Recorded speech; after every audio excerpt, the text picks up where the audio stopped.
به نام خدا. امروز میخوایم در مورد سگ‌های ولگرد، چالش‌ها و راهکارها صحبت کنیم. ممکنه اولین سوالی که به ذهنتون میرسه این باشه که سگ‌ها که در واقع تحت عنوان بهترین دوست انسان، موجوداتی بسیار باوفا و دوست داشتنی شناخته میشن، چه چالش‌هایی رو اساساً میتونن به وجود بیارن که ما میخوایم در مورد اونها صحبت کنیم و بخوایم مثلا راهکار براش ارائه بدیم.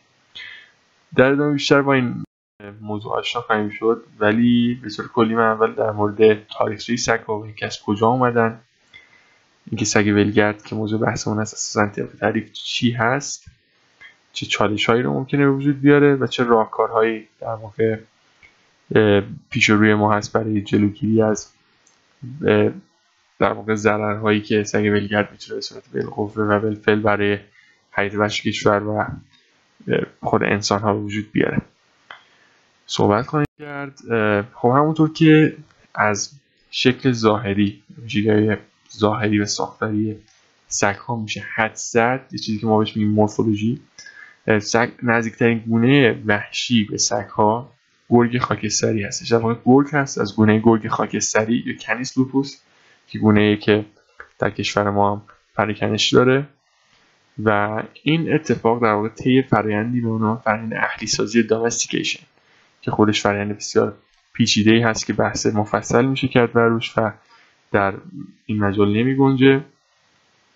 در واقع سگ‌ها از این طریق به وجود اومدن. یکی از در واقع بزرگترین و بیشترین گپ‌ها در مورد مطالعات سگ‌های ولگرد توی همین بخش هستش که هنوز دقیق کسی نمیدونه که سگ‌ها از کجا دقیقاً اولین بار نشأت گرفتن و چه زمانی این اتفاق افتاده. همچنین یک بحث دیگری هم که بود این بود که در واقع اسم علمی سگ‌ها چی میتونه باشه. همونطور که بعضی از شما عزیزان مستحضر هستین، اسم علمی در واقع هر گونه وحشی اسم علمی داره که اسم لاتین هست که از دو بخش که بخش اول اسم جنس، بخش دوم اسم گونه است و بعضی اوقات هم سه بخشی که اسم سوم و اسم زیرگونه هستش تشکیل شده.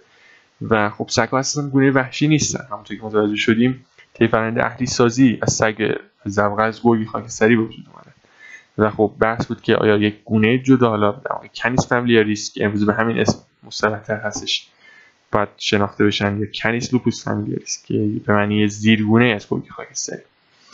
و اینکه از کجا اومده همچنان سرش بحث هست، ولی چندین جا رو پیشنهاد دادن محققین. اروپا به عنوان یکی از جای بالقوه، ولی همچنین خاورمیانه و آسیای غربی هم به عنوان مکان‌هایی هستش که همچنان میشه این شانس رو بهشون داد که اولین بار سگ در اونجا اهلی شده. برای سگ‌ها هم اولین گونه‌ای بودن که توسط انسان اهلی شدن و تاریخچه بسیار پیچیده‌ای دارن. در مورد تاریخ هم خیلی بحث هست و این بازه‌ای که ارائه شده بازه بسیار بلندی هستش و عمدتاً به خاطر در واقع روش‌های متنوعی هست که توسط محققین برای این تخمین استفاده شده.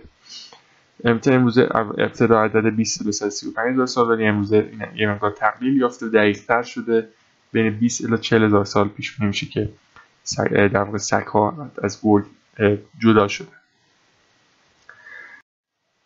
انواع سگ‌ها در واقع سگ‌هایی که ما توی خیابون ممکنه ببینیم و در خونه نگهداری کنیم و یا با قیمت‌های بالا می‌بینیم که به فروش میرسن، سگ‌هایی هستن که تحت عنوان سگ‌های نژاددار به صورت تحت عنوان در واقع توسط عموم شناخته میشن که در واقع امریکن کنل کلاب اومده سگ‌ها رو به طبقات مختلفی از نظر ویژگی‌های کارکردیشون تقسیم کرده که شامل سگ‌های کار، سگ‌های ورزشی، سگ‌های غیر ورزشی، سگ‌های تریر، سگ‌های عروسکی، سگ شکاری یا هوندها و سگ چوپان و سگ گله در واقع تقسیم کرده. سگ چوپان یا سگ‌های شپرد مثل همین ژرمن شپردی که در تصویر می‌بینید که سگ بسیار معروف، نژاد بسیار معروف و پرطرفداری هست، و سگ غیر ورزشی مثل در واقع این بولاگ انگلیسی که در تصویر می‌بینید.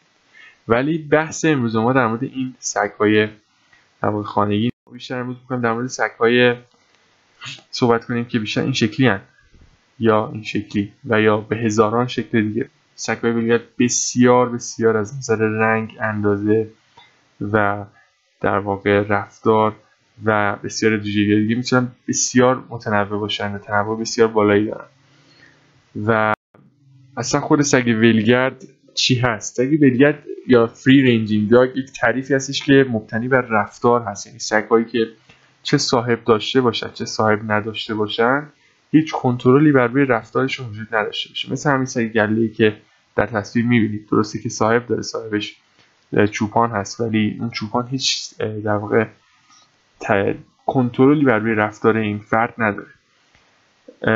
و ممکنه سری واژه‌های دیگه هم بشنوید در ادبیات، به ویژه ادبیات علمی انگلیسی در متون آکادمیک و یا در واقع کامن عمومی، که یکیش سگای استری هست که سگ استری خیلی واژه خوبی برای تعریف سگ ولگرد فری رنجینگ داگز نیست، چون در واقع یک تعریفی هستش که مبتنی بر مکان هست بیشتر و اینکه در واقع صاحب داشتن یا نداشتن. سگ انگار از یک جا جدا شده، انگار صاحب داشته و الان صاحبی نداره، مثلا استری شده و به اصطلاح میگن استری داگ، یعنی از یک جا رها شده، که خیلی تعریف کاملی نیست. سگ‌های فرال که مثلا این چیز دیگه هست، سگ‌های بازوحشی شده که در واقع خودش در واقع زیر مجموعه میتونه باشه از سگ‌های ولگرد که تو اسلاید بعدی باش بیشتر آشنا میشیم. در واقع سگ‌های فرال سگ‌هایی هستن که بازوحشی شدن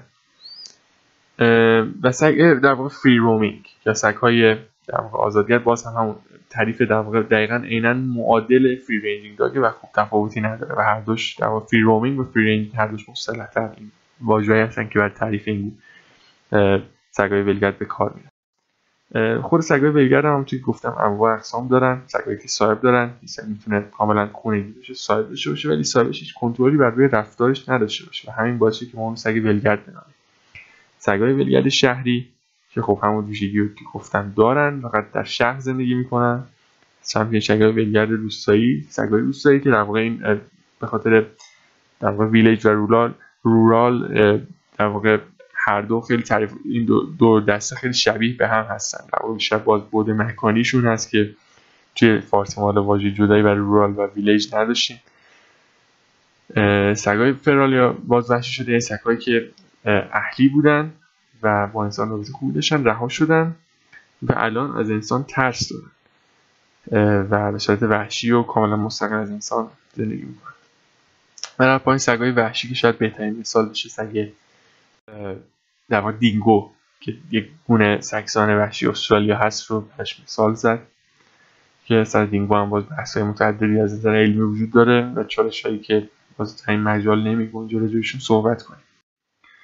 اما یک گونه‌ای وجود داره در آفریقا تحت عنوان سگ وحشی که اصلا هیچ ربطی به این موضوع ما نداره و صرفاً جهت جلوگیری از اشتباه اینجا هم آوردمش. سگ وحشی آفریقایی یا اصلا از جنس لیاکون هستش و هیچ ارتباطی با سگ‌های ولگرد نداره، یک گونه کاملا وحشی و مستقل هست که در اکوسیستم کار کرده خودش رو داره. اما سگ‌ها چه چالش‌هایی رو میتونن وجود بیارن؟ سگ‌ها توی شهر میتونن در واقع بهداشت عمومی رو مختل کنن، چرا که میتونن ناظر بسیار از بیماری‌ها باشن، من جمله بیماری هاری که بیماری بسیار کشنده‌ای هستش و در کشور هند سالانه 20,000 فرد انسان توسط در واقع هاری که از سگ منتقل شده در واقع هاری مبتلا میشن از طریق سگ و سالی 20 میلیون گزش سگ وجود داره در کشور هند. یکی از کشورهایی است که بسیار معضل، در واقع این معضل سگ‌های ولگرد بسیار حاد هستش درش. در واقع برای مدیریت مسکن هم میتونن مشکلاتی وجود بیارن سگ‌های ولگرد با پخش و پلا کردن به ویژه در شهر و انتقال خوب همون پخش و پلا کردن ممکنه باعث انتقال بیماری بشه و تخریب جلوه شهر و ایجاد ترس در شهروندان. توی هیئت وحش هم مسئله متفاوت هستش. توی هیئت وحش بیشترین تأثیری که سگ‌ها میتونن بذارن تا به امروز طبق مطالعات شکار مستقیم هست. سگ‌ها به این شکل که حالا یا با تشکیل ائتلاف یا به صورت تکی و یا فردی با تعقیب و گریز گونه‌های هیئت وحش رو از پا در میارن، انتقال بیماری، ایجاد رفتار ترس‌مآورانه که ممکنه واسه تغییر رفتار گونه بشه، گونه‌های وحشی بشه، رقابت که با بیشتر با گونه‌های هم‌صنف خودشون رخ میده و دورگی سازی که با گونه‌های هم خانواده خودشون میتونه رخ بده. همونطور که در تصاویر میبینید. اما راهکار چیه؟ راهکارها توی شهر متفاوت هستش با راهکاری که توی هیئت وحش ما انجام بدیم. خب طبیعتاً یکی از مهمترین کارها آموزش هستش، اینکه مسئولیت پذیر باشیم. اگر سگی رو نگه می‌داریم در واقع بعد تا آخر عمر مسئول نگهداری از اون سگ هستیم. سگ اصلا جاش در منزل ماست. عدم غذارسانی، هیچ غذارسانی نباید در سطح شهر و در اصطلاح انجام بگیره، چرا که باعث ازدیاد جمعیت سگ‌ها میشه. اگه سگی رو دوست داریم میتونیم ببریم خونه و مسئول سرپرستش رو قبول کنیم و ازش نگهداری کنیم به بهترین نحو، نه که بیایم به صورت عمومی سگ‌گردانی کنیم و به سگ‌ها غذا بدیم در شهر.